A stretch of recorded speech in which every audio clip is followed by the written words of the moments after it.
My fellow citizens and residents of Antigua and Barbuda, as we stand at the dawn of 2024, I am filled with immense gratitude for the productive journey we have undertaken together. Equally, I'm also filled with great optimism to travel together up the pathway that is illuminated so brightly before us. Let us begin this new year by expressing our deepest thanks to the Most High for the successes of the years gone by. In the face of adversity, our nation has not only weathered the storm, but has emerged with resilience and strength, demonstrating the true spirit of indomitable people. The United Nations Commission on Latin America and the Caribbean reports that our economy achieved remarkable growth in 2023, soaring by 8.5%. This is in keeping with the 8.6% average rate of growth for the past 3 years, as reported by the Eastern Caribbean Central Bank. Looking ahead, the projection for 2024 is equally favorable, with an expected growth rate of 8.2%. It is noteworthy that apart from Guyana, with its oil and gas wealth, Antigua and Barbuda's rate of growth has consistently outpaced all other nations in this hemisphere. Our success is not a result of mineral or natural resource endowments like oil and gas. It is a testament to sound economic policies and the diligence of our business community and workers who have maximized the benefits of our limited resources. We did not have divine power, but God Almighty surely accompanied us, guiding our efforts as we turned sand, sea, and sun into sustaining jobs and opportunities that are bettering the lives of our people. I'm proud and deeply honored to lead the people I love to this collective achievement against both external and internal challenges. And let me be clear, I love all my people, including my political opponents and detractors. In my heart, I search for reason in the arguments, and I rejoice when I find them, for they fill me with hope that we might yet achieve together the common objectives that will make our nation better, our people stronger, and our purpose resolute. Equally, I am disappointed when, in seeking reason in their behavior, I encounter only irrationality and sometimes malice in putting partisan political objectives before national development. Nothing gives me greater happiness and inner satisfaction than working with all the people of Antigua and Barbuda to achieve the happiness and advancement we each seek as individuals and that we all desire as a nation. Ahead of us are abundant employment and business opportunities resulting from our administration's great success in building investor confidence in our country. It is no coincidence that our country is ranked among the top nations of the Caribbean that is attracting the highest level of investment. The attraction of luxury properties lies at the fulcrum of our projected robust growth of more than 8% in 2024 that the UN ECLAC and the ECCB now positively forecast for our beloved country. Already vibrant and busy, our construction sector is expected to experience a phenomenal growth rate of 10% in this new year. This means the creation of more jobs than our labor market can provide. Consequently, without threatening any existing jobs for locals and without denying work to any local person interested in the construction industry, we may have to look for imported short-term labor to help to complete our building projects. In the National Budget Statement in Parliament a few days ago, I detailed many of the private and public sector projects that will make our country continue to flourish. I highlight again several of these major investments in hotel undertakings, including the Peace, Love and Happiness PLH project in Barbuda, which will continue to contribute significantly to economic upliftment and job creation. Other initiatives such as the Royalton Chic, Paradise Found, the one and only hotel at Half Moon Bay, and the Rosewood Barbuda project will not only provide jobs, but they will also create opportunities for people to provide support services from which additional earnings can be made. Public sector projects such as the airport rehabilitation, port expansion, and educational facility expansion will also provide jobs and business opportunities even as they form the foundation for our nation's sustainable progress and prosperity.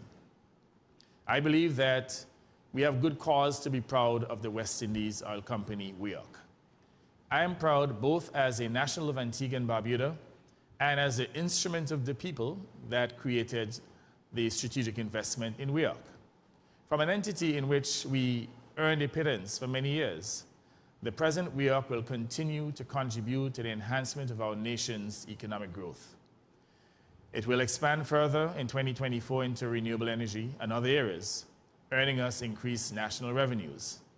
In 2024, my government will scale up investments in water production, road repairs, and agriculture to ensure that all in our country enjoy a better quality of life.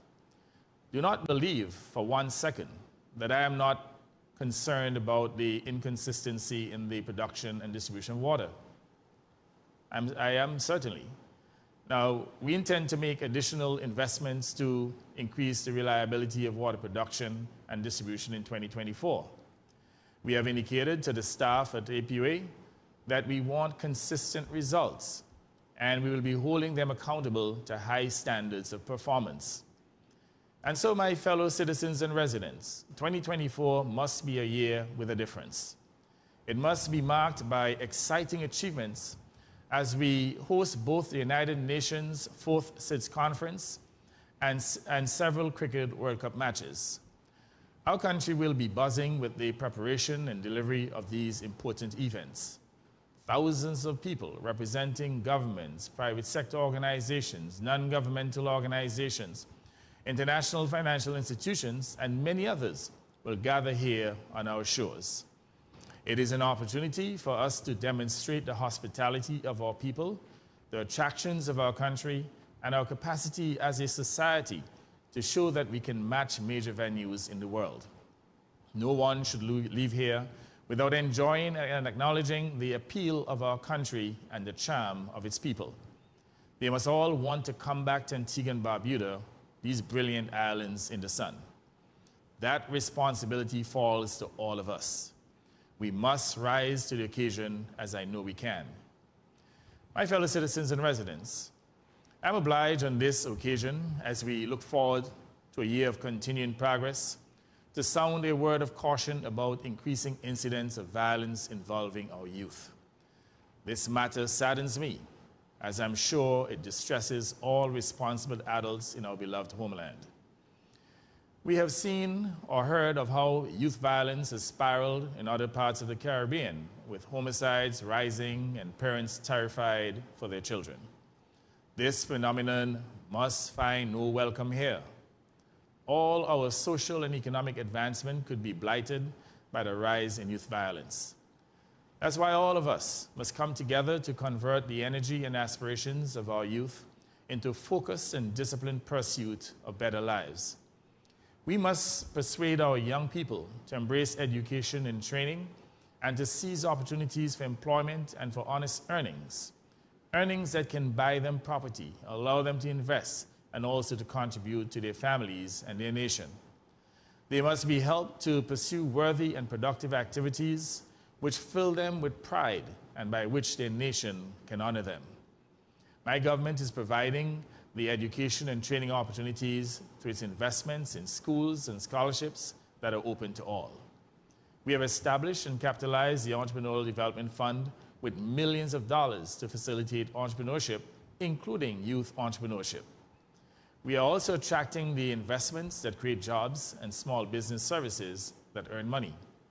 Considering the myriad opportunities available to our youth, there is little or no excuse for delinquent or violent behavior by our youth. To stop growth of this worrisome development, urgent and sustained interventions are required by all stakeholders, starting with parents. It requires the active participation of all to stunt it at its root and to redirect the development of our youth in areas that will bring them social acceptance and personal rewards. 2024 can be another pillar of hope and prosperity for all in our nation. The investment is in place. more employment is being created, and business is flourishing. I urge everyone to take advantage of these gainful circumstances to create a more compassionate, empathetic, and cohesive culture of peace and unity. In wishing you all a very happy new year, I urge that we all be guided by Jeremiah chapter 29, verse 11. For I know the plans I have for you, plans to prosper you and not to harm you, plans to give you hope and a future. Let us grasp those plans and build our glorious future. God bless you, and God bless our beloved Antigua and Barbuda. I thank you.